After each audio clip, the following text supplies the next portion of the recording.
It's Friday, October 6th, 2023. Welcome to episode 73 of the Alameda Postcast, an audio service of the Alameda Post. I'm your host, Scott Peeler. In this edition of the Postcast, an October heat wave brings a heat advisory to the island. In the sky or across the water, noise is on a lot of people's minds, including those of the city officials. The transformation of Hawthorne Suites to low-income housing continues. Alameda Pride is next weekend. Alameda's Brian Wu ends his season on a high note, but the Mariners miss the playoffs. And get ready to explore the former Naval Air Station this Sunday.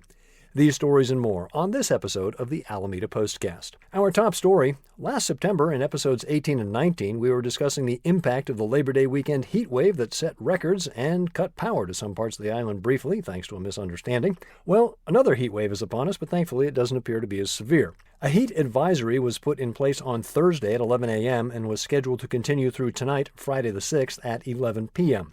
Temperatures have been in the high to mid-80s, with some areas reporting 90 plus. Remember, when temperatures climb like this, especially in areas like ours where air conditioning is relatively uncommon, make sure you stay hydrated, avoid the sun, and be sure to check in with your neighbors, especially seniors. Also, do not leave pets or children in the car, and be aware that asphalt can get too hot for your dog's feet. Check it with your own hand. If it's too hot for you, it's too hot for them. We'll keep you up to date on the heat advisory at alamedapost.com/news. Noise is top of mind these days in Alameda for a few reasons. First up, it's Fleet Week, and that means the Blue Angels are in town and using Oakland Airport as their temporary base of operations. You may have heard a few sonic booms, and especially if you live on Bay Farm Island, you've probably heard the jets themselves. Even here in the middle of Alameda, I know I did. FA-18 Super Hornets are not exactly stealthy. The Angels' final performance will be Sunday at 3:15.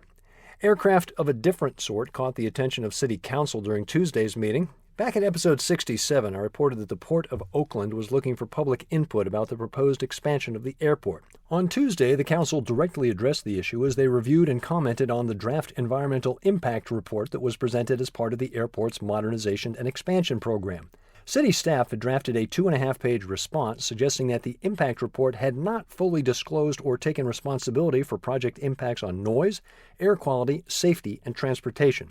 It questioned the report's assumptions and the project's relationship to existing noise mitigation programs. The centerpiece of the airport's plan is a new 830,000-square-foot terminal adding 16 additional gates. The new terminal would be north of Terminal 1 with a connector to the existing terminals.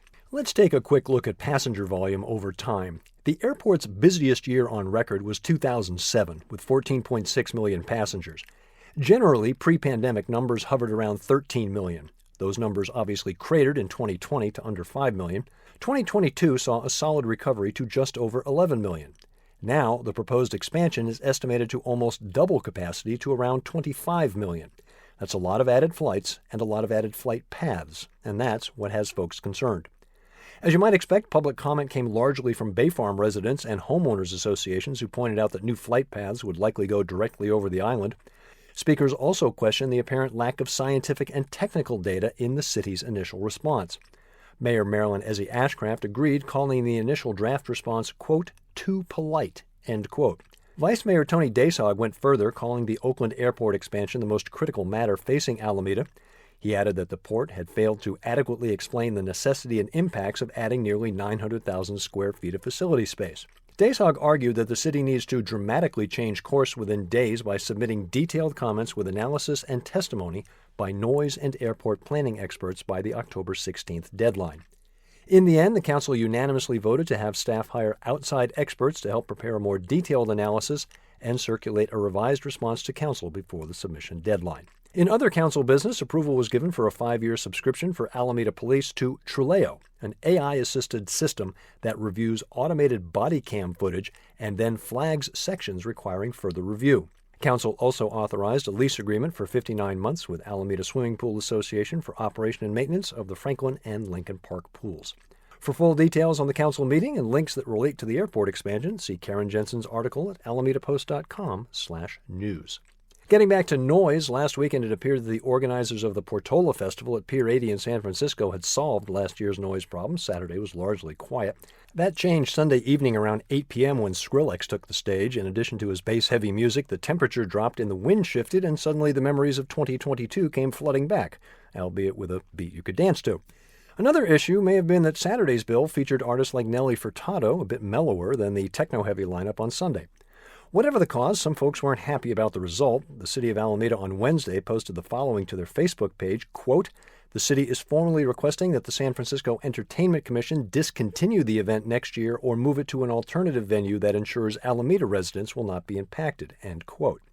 Also included in the posting, the email address for the San Francisco Entertainment Commission. For a wrap-up of the fallout from Portola 2023, plus that email address I mentioned, head to alamedapost.com/news and look for the article from our newest contributing writer, Kelsey Gores. Welcome aboard, Kelsey. The transition of Hawthorne Suites continues. The Housing Authority of the City of Alameda is now accepting housing waitlist pre-applications for the studio apartments at Poppy Place at 1628 Webster Street.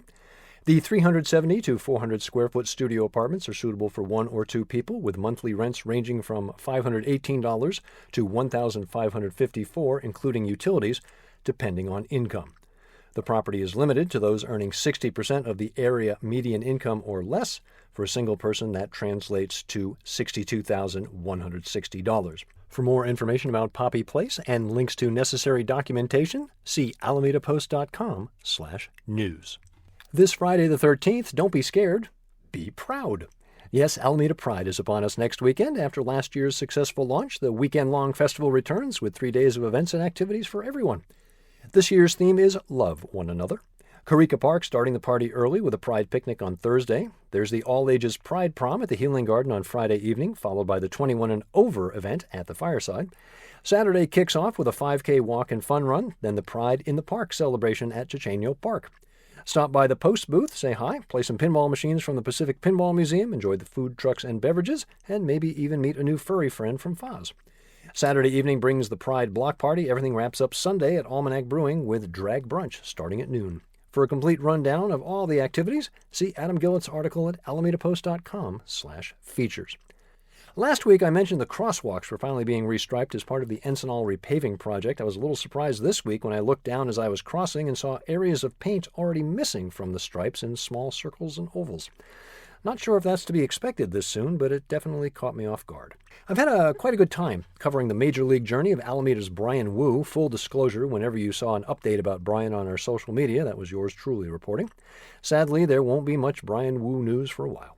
Brian definitely did his part to extend the season. Last Friday, he threw 3 2/3 innings of shutout ball, striking out 5, scattered 2 hits while working around 3 walks and a hit batsman, but kept the Rangers off the board, leaving the game with a 3-0 lead after 82 pitches. The Mariners won that game 8-0 to keep their postseason hopes alive. Unfortunately, Saturday's loss to the Rangers, coupled with an Astros win, knocked Seattle out of the playoff picture. Brian's final line for the season, 4-5 with 9 no decisions and a 4.21 ERA. Not bad for someone who started the year in Double-A ball. We look forward to seeing Brian take the hill again in 2024. Looks like temperatures will return to normal Sunday. That means it'll be great weather for our next walking history tour.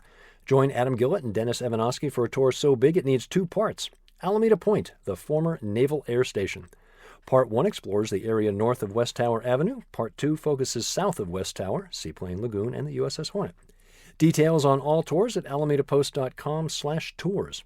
For a preview of the tour and some great background, you'll want to read Dennis's article, There's More Than Meets the Eye at Alameda Point. Find it at alamedapost.com/history. As always, alamedapost.com/events, your go-to for happenings here in Alameda. Swings and Wings hosting their annual free Halloween costume swap on Friday. First Saturday of the month means Cars and Coffee at Greer Family Mortuary and the Little Flippers pinball class for children at the Pacific Pinball Museum. As always, Farmers Market from 9 to 1. Saturday also brings Corks, Forks, Rhythm and Brews back to Alameda Point from 1 to 4. It all benefits the Boys and Girls Clubs. Word to the wise, with temperatures expected in the 80s, make sure you're drinking plenty of water, especially as you sample the many great adult beverages there. Pacific Pinball caters to the adult crowd on Sunday with pinball and pints. Also on Sunday, Speisekammer finishes their Oktoberfest celebration. Sunday morning, don't forget the EV Expo at City Hall parking lot from 10 until 1. Thank you for supporting local news for Alameda. Join us as a member, alamedapost.com/memberships. Remember, you can find us on Facebook, Instagram, YouTube, Mastodon, Threads, Blue Sky, as well as our own subreddit. And don't forget to subscribe to our channel on Apple News. Find the Postcast wherever you get your podcast, or simply tell your smart device to play the Alameda Postcast podcast. I'm Scott Peeler. I'll be back next Friday with episode 74 of the Alameda Postcast.